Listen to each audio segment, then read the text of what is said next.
Thanks for coming to see us.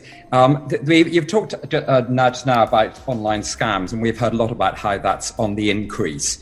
Why do you think that they're so widespread? And do you think part of the problem is that the scamsters aren't afraid of being prosecuted? Joe, if you could maybe answer that. Yes, of course, Viscount. I don't know if I've ever met a Viscount before. Well, that's very thrilling for you. I'm so pleased. Yes, hello, Viscount. Your first this morning. Yeah. One of the things I love about the show is that and it's something I talked about before, about the fact that 16 to 34-year-olds are more likely to be scammed than people who are older than that.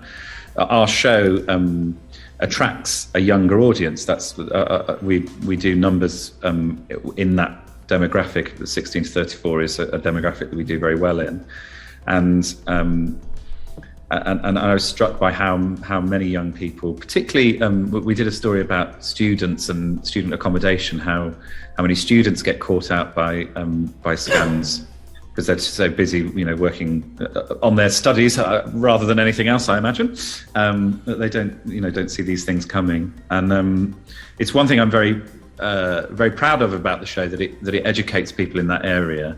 And I'm very grateful to Channel 4 as well for commissioning the show in the first place, because our show is not something that a commercial broadcaster would have approached. BBC said no to it. It's sort of quite risky legally.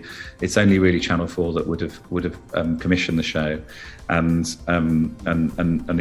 I think an important part of the ecosystem of shows that help people being scammed. Why would somebody pretend to be the head of a bank for that long, and then tweet? I think I tweeted, "I've got a smelly bum," which was the time. At that point, that was when the account started to get red flagged, and that's the part of the effectiveness of the show, is that a lot of these companies don't want to be made to look silly, I suppose, and so that's why we try to make them look silly.